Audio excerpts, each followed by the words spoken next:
Привет, я Саша Капуста, это канал Твой шрифтовый фетиш, серия видео по созданию вариативного шрифта FontLab. В этом уроке мы с вами настроим вариативность в получившихся начертаниях шрифта Antisonic. С буквы H начнем. Открывая ее, что мы здесь видим? Видим здесь мы вот что. Она вот такая тонкая получилась, поэтому я беру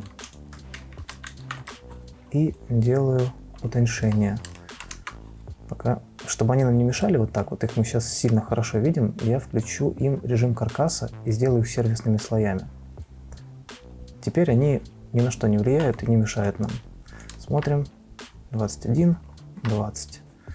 Отлично. На самом деле здесь можно даже не рисовать, я просто копирую вот этот. Вот, его немножко побольше сделаю. Здесь я сделаю 20, здесь сделаю 20, а здесь сделаю, ну, допустим, 18. Так. В принципе, все. Размер у него 478. Раз, два. Хорошо, теперь сделаем то же самое жирным. Я просто его скопирую, чтобы вручную не рисовать. Сделаю его чуть пошире. 198. Пускай будет по 200. Здесь 184. Так, ну почему-то здесь они пропали. Очень интересно. Понятно, у меня же здесь включено удаление всех совпадающих манипуляций, поэтому я жму вот так.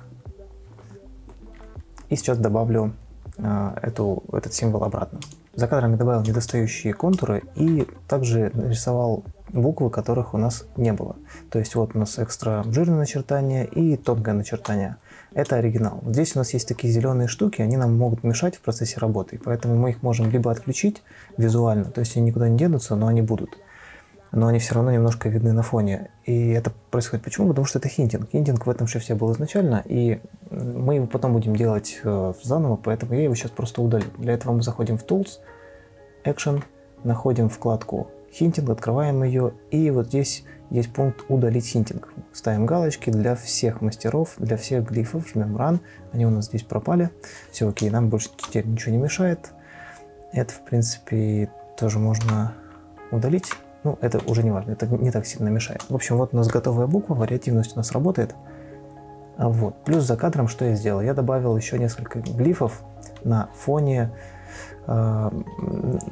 всех автоматических экшенов, которые мы сделали. В общем, вот у нас оригинальный контур. Вот у нас контур, который сделал FontLab автоматически. И вот это контур, который сделал FontLab автоматически. Мы видим, что вот здесь у нас дыры какие-то образовались.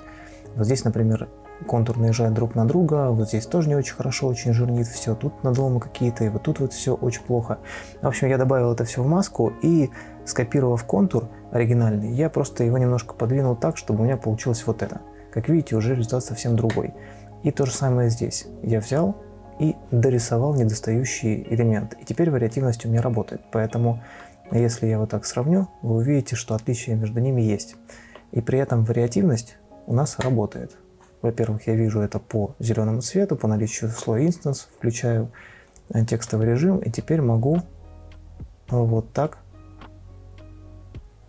делать интерполяцию. То есть, используя выдуманный, так сказать, искусственный вот такой ломаный контур, немножко его подредактировав, потратив на это буквально там 2, 3, 4, 5, 10 минут, я получил полноценный шрифт с начертанием сверхтонким и супер жирным, которого в шрифте до этого не существовало. Понятное дело, что требуется доработка, нужно все грамотно расставить все точки, чтобы все было окей. Но тем не менее, это заняло у нас не очень много времени, если у вас до этого в шрифте не было жирного или тонкого начертания, или, например, узкого, потому что это можно сделать точно так же и с узким начертанием.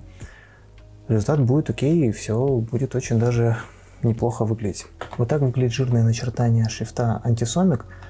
Как видите, оно достаточно тоненькое на фоне того, что мы с вами сделали здесь. Если мы вот так вот сейчас выберем Bold, то, что мы здесь получили, и то, что у нас здесь,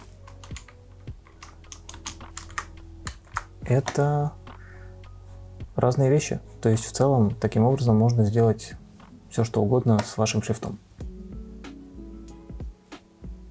Если по ходу этого урока у вас возникли вопросы, то задавайте их в комментариях на русском или английском языках. Этот курс залит сразу на несколько видеоплатформ, а значит я могу их не увидеть. Поэтому подписывайтесь на канал в Телеграме и задавайте вопросы в чате «Делаем буквы». Все дополнительные материалы будут выложены на сайте «Твой шрифтовой фетиш». Там же вы сможете найти шрифты Rayер и Zasker, которые я упоминал в курсе. А еще делайте скриншоты вашего шрифта, хвастайтесь в соцсетях и отмечайте «Твой шрифтовой фетиш» в публикациях с этим хэштегом. Мне и вашим шрифтовым коллегам будет интересно посмотреть на ваши успехи в ходе этого курса. Если видео оказалось для вас полезным, подписывайтесь на канал, ставьте лайк и увидимся в следующих уроках.